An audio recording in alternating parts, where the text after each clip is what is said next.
1995 সালে যাত্রা শুরুর প্রায় 18 বছর পর ডিমিউচুয়ালাইজেশনের মাধ্যমে স্বতন্ত্র স্টক এক্সচেঞ্জ হিসেবে প্রতিষ্ঠা পায় সিএসই। সক্ষমতা বাড়াতে অটোমেশন চালুসহ নেওয়া হয় নানা উদ্যোগ, কিন্তু দীর্ঘ 3 দশকেও বিনিয়োগকারীদের আস্থা অর্জন করতে পারেনি দেশের দ্বিতীয় এই পুঁজিবাজার।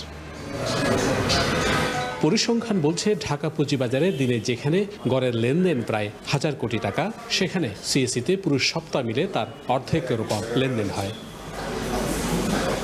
সিএসইর সবশেষ 5 কর্মদিবসে লেনদেন মাত্র 361 কোটি টাকা। এর মধ্যে 100 কোটি টাকার কাছাকাছি লেনদেন ছিল মাত্র 2 দিন। ঢাকায় যদি 800-1000 কোটি টাকা টার্নওভার হয়, চিটাং হয় মাত্র 40 কোটি থেকে 50 কোটি।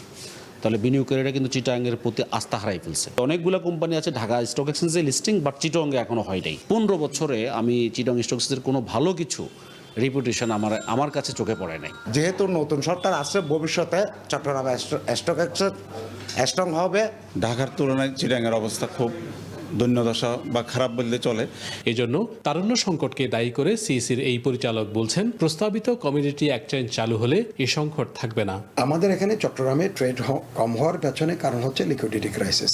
চট্টগ্রামে শেয়ারের যোগান কম। ইকুইটি মার্কেটে আমাদের যখন এই অবস্থা, তখন আমরা অন্যান্য পথ খোঁজা শুরু করেছি। আমরা দীর্ঘদিন থেকে কমোডিটি এক্সচেঞ্জ প্রতিষ্ঠা করার জন্য চট্টগ্রামে কাজ করে আসছি। খুব অচিরেই আমরা কমোডিটি এক্সচেঞ্জের কাজ শুরু করতে যাব।